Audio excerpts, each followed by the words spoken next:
Prepare-se para mergulhar em histórias que desafiam a lógica e expõem o lado mais cru e impressionante da sobrevivência humana. Já estive em alguns dos lugares mais inóspitos do planeta, e posso dizer uma coisa: a natureza não perdoa. Ela testa você até o limite, física e mentalmente. Hoje vamos explorar relatos reais de pessoas que encararam o impossível de frente, suportando dores inimagináveis, dilemas morais perturbadores e um medo constante que faria qualquer um desistir. É fácil falar sobre sobrevivência do conforto de casa, mas quando você está lá, sozinho, com frio e com fome, a realidade é brutal. Mas elas não desistiram. E é isso que separa os sobreviventes do resto. Em vez disso, encontraram força onde não havia nada. Transformaram desespero em estratégia e provaram que, por mais sombria que seja a situação, sempre existe um fio de esperança. A mente é a sua arma mais poderosa. Ela pode te manter focado, te dar um motivo para dar o próximo passo, mesmo quando seu corpo está gritando para parar. Essas histórias são um lembrete brutal de que a vontade de viver pode transformar vítimas em heróis e situações desesperadoras em lições inesquecíveis. Então se acomode, porque hoje você vai ouvir casos tão inacreditáveis que parecem roteiro de cinema, mas são, na verdade, relatos reais de sobrevivência contra todas as probabilidades. Vamos analisar não apenas o que eles fizeram, mas como pensaram, como mantiveram a calma sob pressão extrema e tomaram decisões de vida ou morte. Essas não são apenas histórias de sorte, são aulas magistrais sobre resiliência, engenhosidade e o poder indomável do espírito humano. Vamos começar. Imagine o seguinte: você está a 3.000 metros de altura, o avião é atingido por um raio e se parte no ar. Você despenca, ainda preso à sua cadeira, em direção ao dossel impenetrável da floresta amazônica. Este foi o início do pesadelo de Juliane Köpke, uma adolescente de 17 anos. Sobreviver à queda já é um milagre, mas para Juliane era apenas o começo. Ela acordou sozinha, com uma clavícula quebrada, cortes profundos e uma concussão, cercada pelo silêncio assustador da selva e os destroços do avião. O medo inicial poderia tê-la paralisado, mas algo dentro dela, talvez as lições de seus pais zoólogos, assumiu o controle. O primeiro instinto de sobrevivência é encontrar água. É a regra de ouro. Com uma clareza mental impressionante para alguém em seu estado, Juliane lembrou-se de um conselho vital de seu pai: se você encontrar um riacho, siga-o. Riachos levam a rios maiores, e rios maiores levam à civilização. Foi exatamente o que ela fez. Com apenas um sapato e um vestido rasgado, ela começou sua jornada. A selva é um inimigo implacável. Durante o dia, o calor e a umidade são sufocantes. À noite, os sons de predadores invisíveis ecoam na escuridão.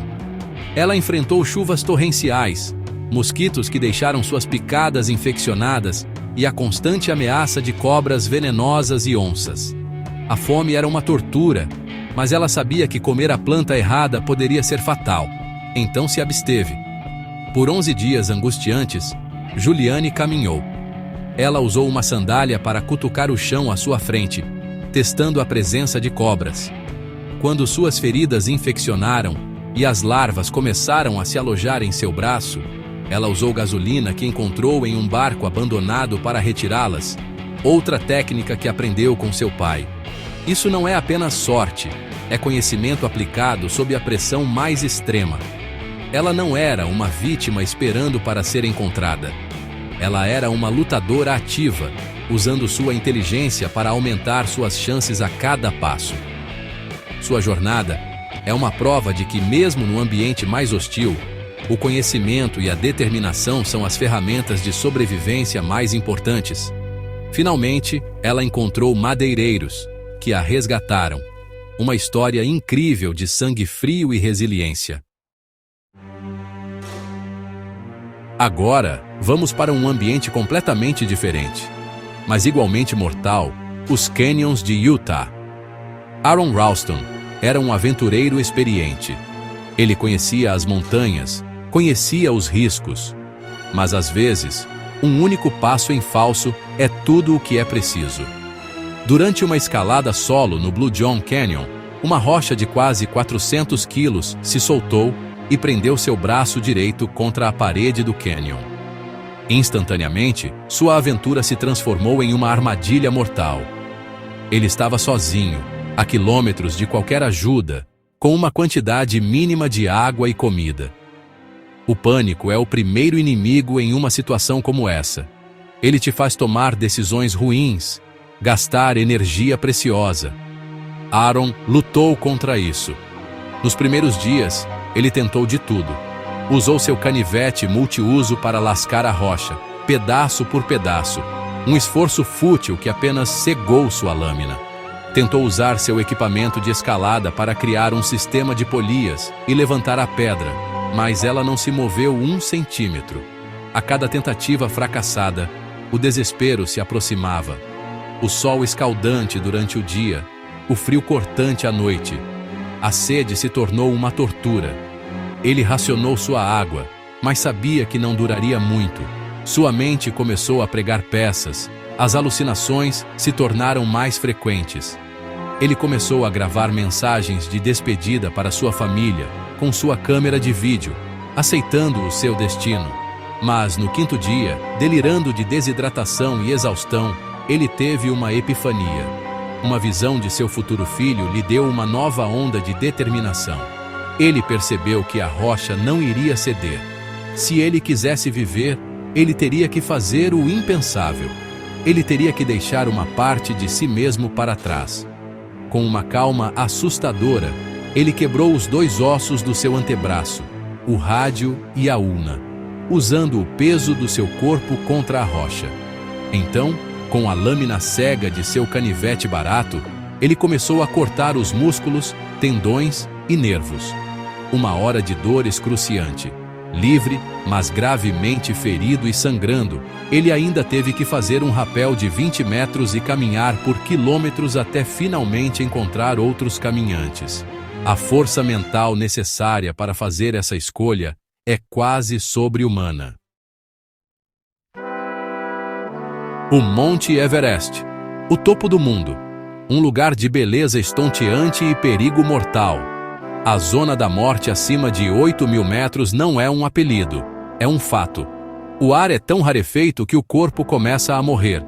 Em 1996, o patologista texano Beck Weathers fazia parte de uma das expedições que enfrentaram o desastre no Everest. Pouco antes de chegar ao cume, Beck sofreu de cegueira da neve, um efeito da alta altitude. Seu guia, Rob Hall, o fez esperar em um platô, prometendo buscá-lo na descida. Mas a montanha tinha outros planos. Uma nevasca violenta engoliu a montanha, prendendo vários alpinistas, incluindo Beck. Na confusão e no caos da tempestade, Beck e outros alpinistas se perderam. Expostos a ventos de furacão e temperaturas abaixo de -40 graus Celsius, eles entraram em coma hipotérmico. Uma equipe de resgate os encontrou, mas considerou Beck e outra alpinista, Yasuko Namba, como casos perdidos, muito perto da morte para serem salvos. Eles foram deixados para trás. Pense nisso, estar congelando, inconsciente, e ser abandonado porque você está além da ajuda. É o pior pesadelo de qualquer alpinista. Por mais de 15 horas, Beck ficou deitado na neve, o rosto congelado, o corpo coberto de gelo. Pela lógica, ele deveria estar morto. Mas algo extraordinário aconteceu. No fundo de seu coma, Beck viu uma imagem de sua esposa e filhos. Essa visão, esse farol de esperança, o tirou da inconsciência. Ele descreveu mais tarde não como uma decisão, mas como um instinto primal. Ele se levantou, um homem que deveria estar morto, e começou a cambalear em direção ao acampamento 4, guiado por puro instinto. Quando ele chegou à tenda, seus companheiros de equipe ficaram horrorizados. Eles viram um fantasma. Seu rosto estava preto de queimaduras de gelo. Sua mão direita parecia uma peça de madeira congelada. A sobrevivência de Beck Weathers é um dos testemunhos mais poderosos da força da mente humana. Seu corpo havia desistido, mas sua vontade de ver sua família novamente o arrastou de volta do abismo. Nossa última história é talvez a mais angustiante e moralmente complexa de todas. Em 1972, um avião fretado que transportava uma equipe de rugby uruguaia caiu no coração congelado da Cordilheira dos Andes. Dos 45 passageiros, 29 sobreviveram inicialmente ao impacto. Eles estavam presos a quase 4.000 metros de altitude, sem equipamentos para o frio, com pouquíssima comida e sem esperança de um resgate rápido. O cenário era um deserto branco de neve e rocha. As temperaturas à noite despencavam para níveis mortais. Eles se amontoavam nos destroços da fuselagem para se proteger do frio, usando capas de assento como cobertores. Os dias se transformaram em semanas. A pequena quantidade de chocolate e vinho que encontraram acabou rapidamente. A fome se tornou uma força opressora, uma dor constante que consumia seus corpos e mentes. Pelo rádio, eles ouviram a notícia devastadora. As buscas haviam sido canceladas. Eles foram dados como mortos. Naquele momento, a esperança se transformou em desespero. Eles estavam sozinhos. Foi então que eles enfrentaram a decisão mais terrível que um ser humano pode enfrentar. Para sobreviver, eles teriam que se alimentar dos corpos de seus amigos e companheiros de equipe que haviam morrido. Foi uma escolha que os destruiu psicologicamente, mas que, em última análise, os manteve vivos. Mesmo com essa fonte de sustento, a vida era um inferno. Uma avalanche soterrou a fuselagem, matando mais 8 sobreviventes. No entanto, mesmo depois de 60 dias naquele inferno gelado, a chama da esperança não se apagou completamente. 2 dos sobreviventes mais fortes, Nando Parrado e Roberto Canessa, decidiram fazer o impossível: escalar as montanhas e buscar ajuda.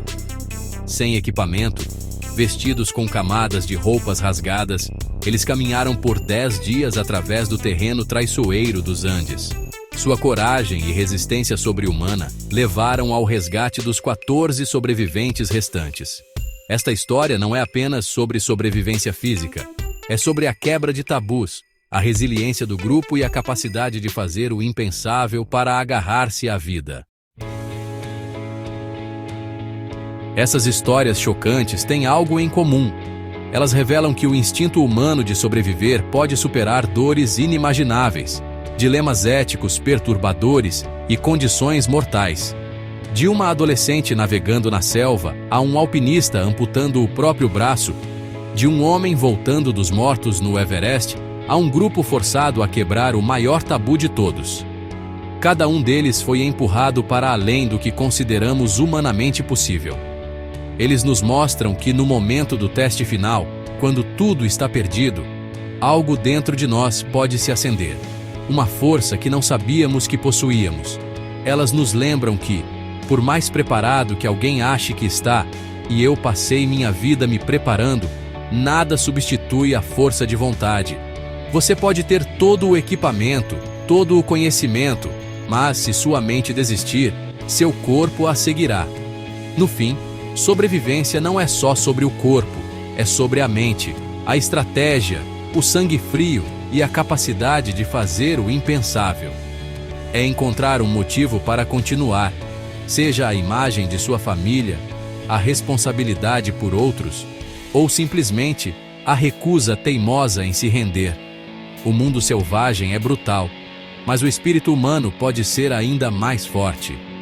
Se você gostou desse vídeo e dessas lições incríveis de resiliência, não se esqueça de curtir, se inscrever no canal e ativar o sininho para mais histórias reais que provam que a vida pode ser mais extrema que qualquer filme.